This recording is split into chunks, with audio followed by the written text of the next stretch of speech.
You want anything? For you to die. Virtual reality. Hi, I'm Danny. And I'm Evan. And I guess the Bravo gods had a different plan for us this week because they just dropped us the mid-season Vanderpump Rules trailer, which I was not prepared for, but I was so ready for. And Evan, I don't know about you, my life is once again changed permanently because of Vanderpump Rules. No, it was seriously the most manic of Mondays waking up to this mid-season trailer. I don't know about you, but I watched it maybe like 10 or 12 times because there is so much going on. It's like you do have to watch it multiple times. Otherwise, you're going to miss. It was my tar. Like Oscars. Like I hate that the short film Oscar category just passed, but I hope next year this can get some dues because it really was so captivating. Like the slow motion when they didn't even have people talking, just the faces. It was everything. Oh my God, it was so good. But Danny and I are breaking down the trailer literally frame by frame for you guys because there is so much to unpack. I mean, when I watched it for like the 9th time, there is a moment where Ariana and Raquel are hugging. What does it mean? Like literally the Miley Cyrus meme. What does it mean? Like we need to figure it out. Danny and I are going to talk through it and maybe we can figure out what it means. But, we did talk to... And also it helps us remember some of the other drama that is going on or things that are happening this season that I don't know about all of you, like we completely forgot about because of Scandoval, because the kickoff of Scheana's getting married through all of this. I know. Okay, so that's where this trailer starts out. We see Scheana's wedding. She looks like the most beautiful bride on the planet. We love to see it. We hear that Katie and Ariana have secured a space for something about her. Things start out really nice. Things are up. They literally were like the comeback, like, well, I got it. Something about her. I don't know where they have it, but they were just ready to, make some mayo and sandwiches with some tomato. Who knows? But it was interesting that after that happiness, there was the first little crack. Are they gonna open before us? And it like made me think to myself, like, I'm pissed off that something about her didn't open before Schwartz and Sandy's. Like, that is the alternate universe I want to live in. I can't wait for the sandwich shop to actually open because it looks like, from what we see in the trailer, a really cute space. I also feel like once it does open, like it is going to be so massively successful post Scandoval. Like maybe this is what something about her in a weird way, like Scandoval was a gift from the universe to something about her because I'm eating 10 sandwiches a day. Like I don't even care about the Ozempic that I'm on right now. I was going to say it is going to be the wave. Like carbs are reintroducing themselves to Los Angeles because of something about her. Gwyneth Paltrow's moving. She's like, I don't know where I can go. Katie Maloney is making sandwiches. I'm screwed. Totally. She's sheltering in place somewhere. And one of my friends already ordered a sweatshirt from them. So they're already getting some good business moving. The merch is really cute. I love the font. It's a really nice font. Okay, so speaking of Katie, so then after the Schwartz something about her moment, Katie goes on a date with a man who looks very different than Schwartz and very different from the hot mustache man that she was flirting with at the club in Las Vegas where Rachel kissed Oliver. So it's like she's stepping out, trying new things, trying new flavors. And he kind of, because he had like a little longer hair, right? Longer hair and an ensemble that was truly a juxtaposition against Katie's LBD. We had like a button down tucked into some like work slacks, and it felt like a pocket protector should have been there, but wasn't. I mean, you know what? She needs a man who is 9 to 5. Like someone who's like, you know what? 5 p.m. I'm closing my laptop. I'm taking Katie out on a date. That's what she needs. Even though she is like thirsting over that Winterhouse guy who does look really hot. So like, I kind of want. Also, long hair. Long hair. That's right. Long hair is Katie. Long hair, and she does care. Yes. Oh my God. I didn't even think about that. Okay, so obviously we learned that Katie is into long-haired men now, shirtless or pocket protectors. Either way works for her, apparently. But you know what? She went from boys to men. She's ready for men now. Right. That is. And this man really, he did look very 9 to 5, as you said. So I would love that for her.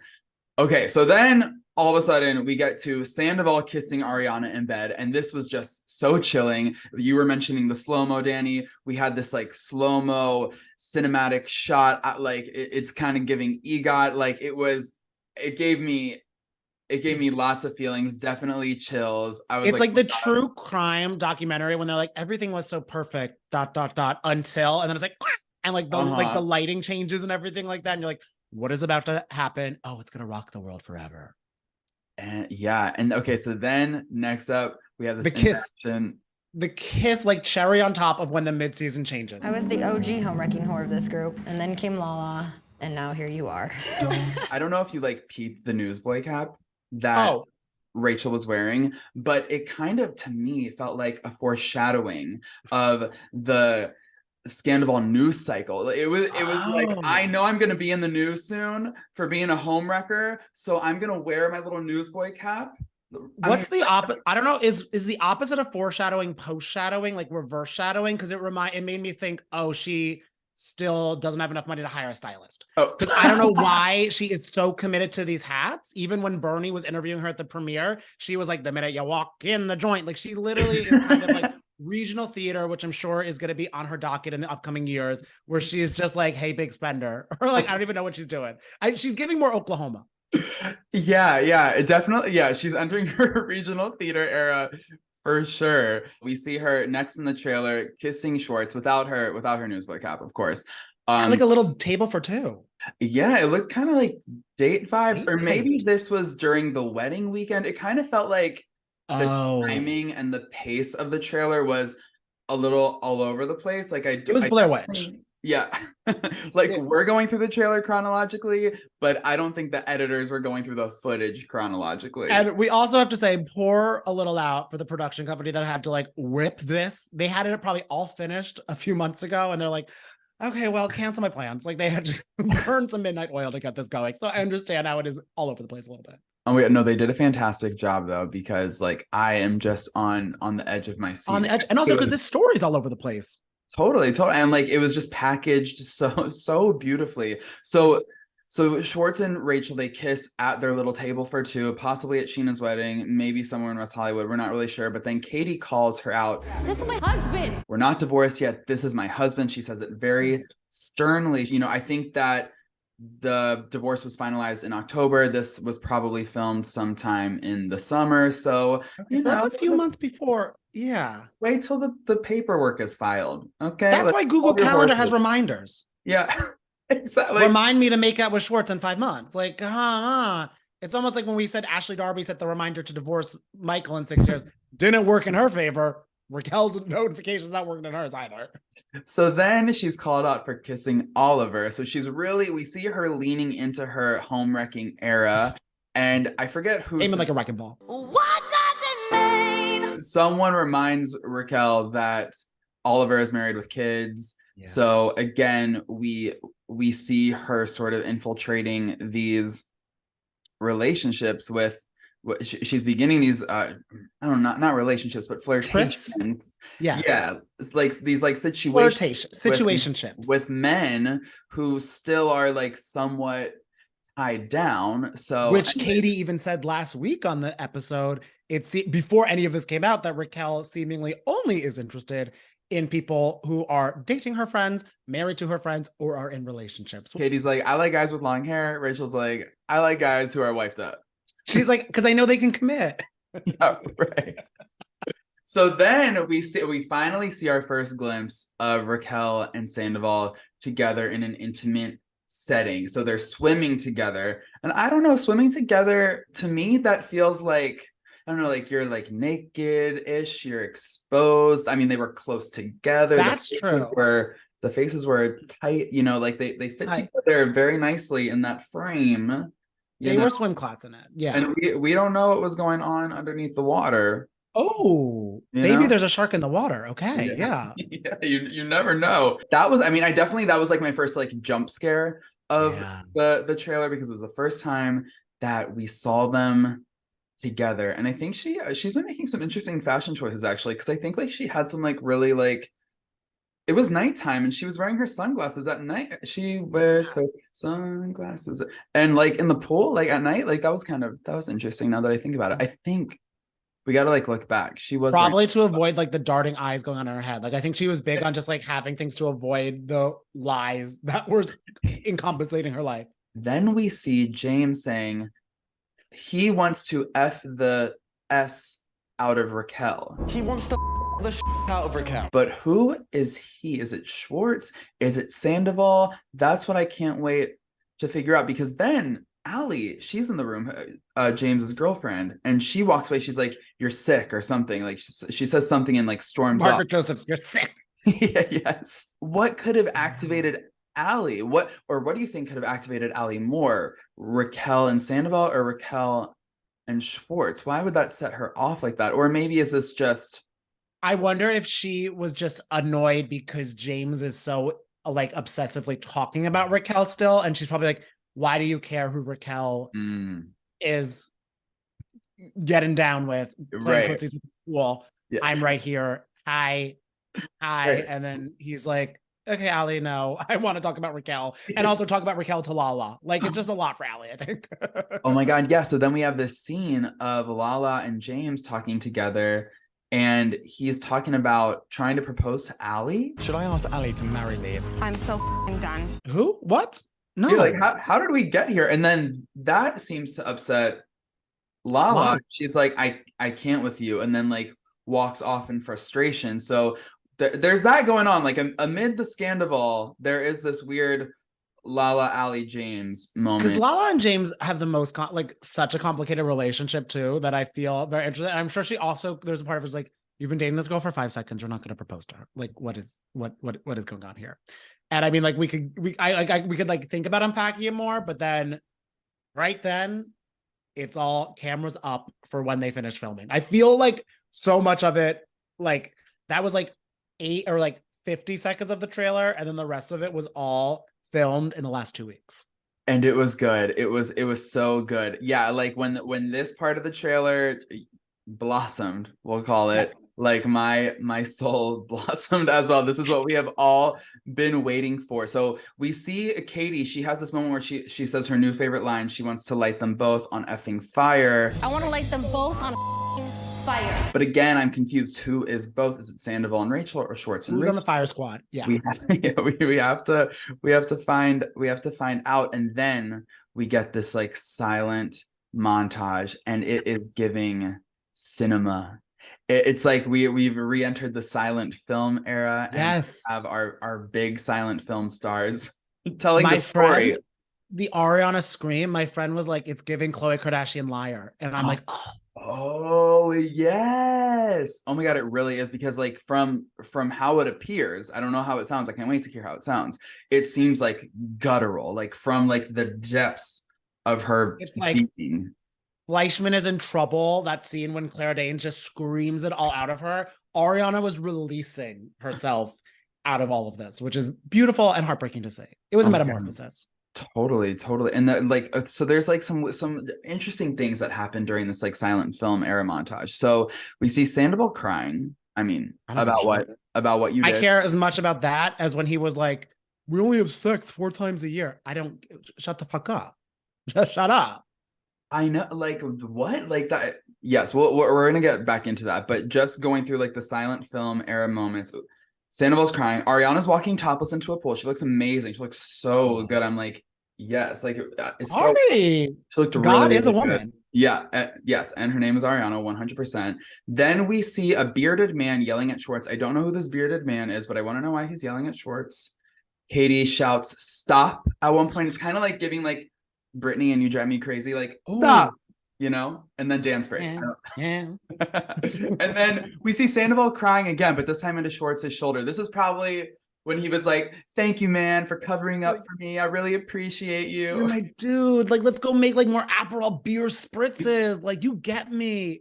Oh, the Aperol beer spritzes. Like, I wanted to gag. Like, absolutely never know will there ever be beer in my Aperol spritz. So then Rachel and Ariana are hugging. This is the one that like Danny and we had to watch for the like 12th, 13th, 14th time, because I didn't believe you when you told me. It's very, very quick. I had to pause it, but it is Ariana and Rachel Raquel hugging. And it's like, when did this hug happen? Did it happen post-Scandoval, pre-Scandoval? Like, what is happening? This is where I'm spiraling over this. Like, if it was pre, I can see why, because Ariana is really supportive of her. If it was post, I feel it because Ariana is like this. She's like the most mature out of all the Vanderpump girls or cast in total, and I could see her just kind of being like, hug, to end it. You know what I mean? Because Raquel probably crying. She's like, I can't handle this hug. It's fine. Leave. What are they hugging about? Like, why are they hugging? I feel like potentially the crescendo of the season to see Ariana and Raquel hugging, and then a hand is pushing Sandoval, and I need to know whose hand this is. I did a freeze frame on the Scheana's? Just kidding. Well, there's a moment where Scheana alludes to that whole situation too that we got to talk about. But this hand pushing Sandoval, I was like, is it a lady hand? Is it a man hand? What kind of hand is it? And it was a very ambiguous hand, and I couldn't figure out what hand was pushing Sandoval. But I mean, clearly, take your pick. Yeah, it could be anyone on the cast other than maybe Schwartz. So like let's backtrack a little bit, because Danny and I got a little too excited about the silent film era. So like you said, Danny, Tom at one point complains to Ariana that they have sex like 4 times a year. Having sex like 4 times a year. I cannot have sex with somebody who feels like a stranger. He should be so lucky to access her body. And you know, she had, because F you, Tom. Like, who? That's not like, you guys have been together for 10 years. Like, that's just like, you should be not using that as like ammo to cheat. You should be using that as like, oh, I feel like we need to like better communicate or something like that, which is why I loved Ariana's rebuttal, which you didn't even have to rebut him or rebuke him with, of her being like, I cannot have sex with somebody that feels like a stranger.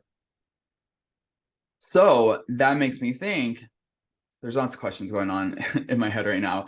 Is she talking about Sandoval, like, you feel like a stranger now, like we've grown apart, or there's this discussion about an open relationship? Is he trying to get other people into the bedroom? And she's like, that's not how I work. That's not how I operate. I can't have sex with a random person who I don't really know. I got to get to know him That's first. a good question. Oh, I wonder, because there has been this sort of like dialogue around Ariana and Sandoval about an open relationship. I mean, when we spoke to Ariana during the season premiere, she said, no, like, we're not in an open relationship. It's always been monogamous. I think that Sandoval also shut down those rumors as well, but it seems like he's probably like, oh, we're not in an open relationship. Didn't say anything about being monogamous.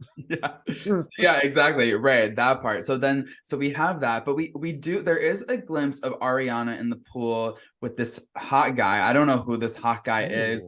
I don't know if he's like just a friend, if he's like a hot gay bestie. I don't know if like the editors are trying to trick us there, but she is in the pool with this hot man.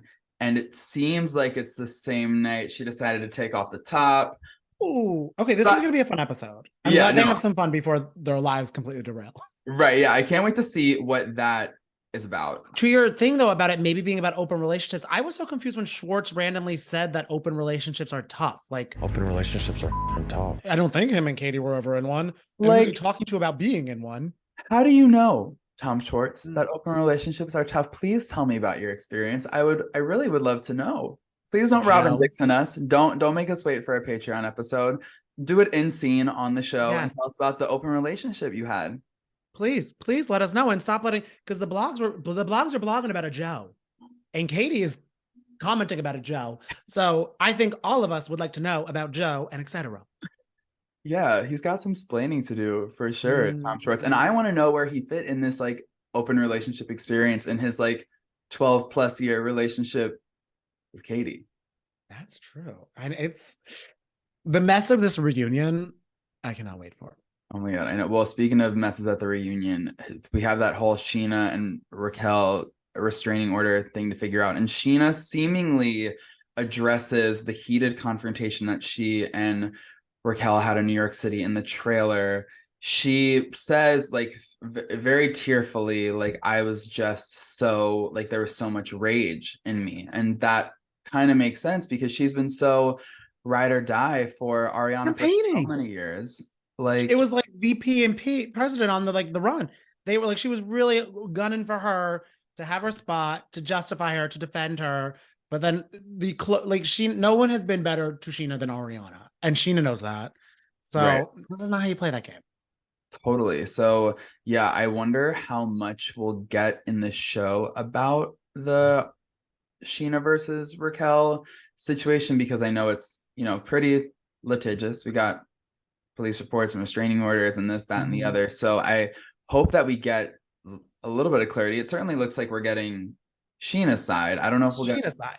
Rachel's I side. also need the people from that like one season wonder show about the Abbey to come back for an episode or like 5 minutes of reunion, because Lala says Sandoval was spotted there with someone who I'm guessing is Rachel.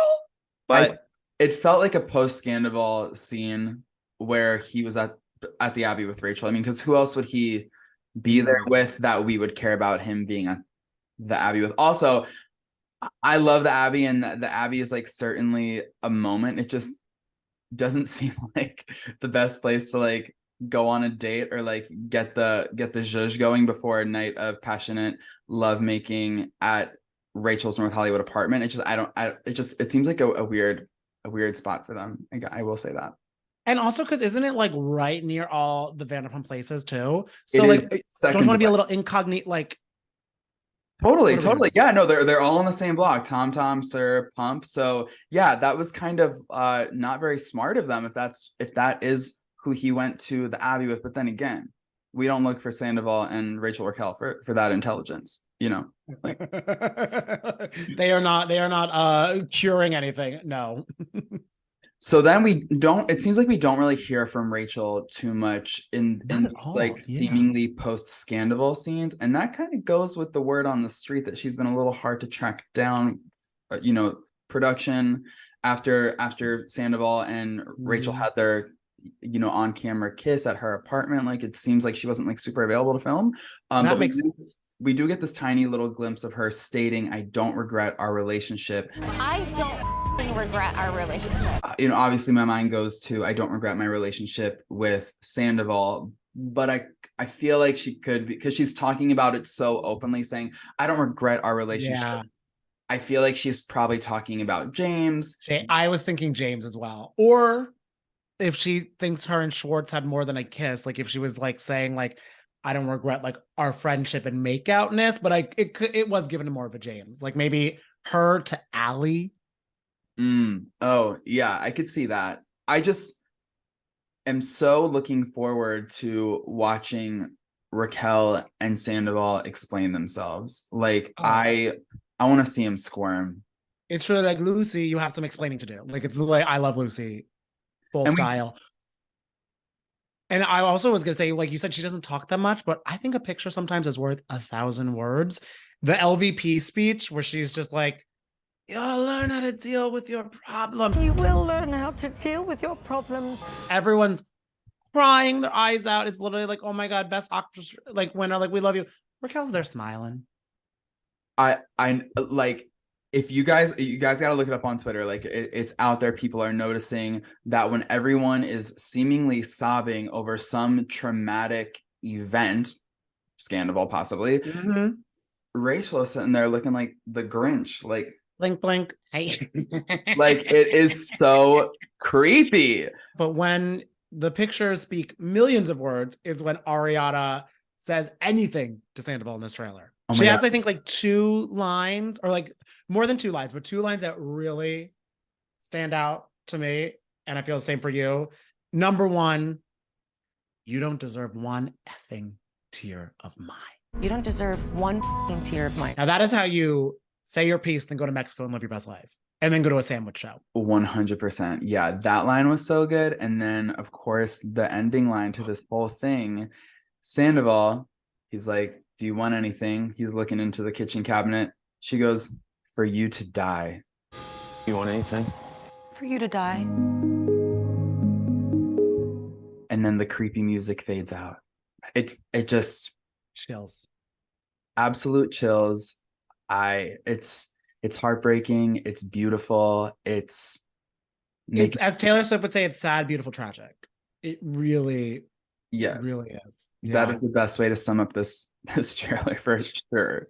This whole season, this whole saga, this whole era, sad, beautiful, tragic. I will say, Ariana seems to be in a much better place today than when she filmed the "I Want You to Die" scene, because I did see her on Saturday night. She, stepped back into her power and participated in this comedy show that was like half comedy, half making sandwiches, which was a perfect tie-in for Something About Her. We love Something About Her, promo. for sure.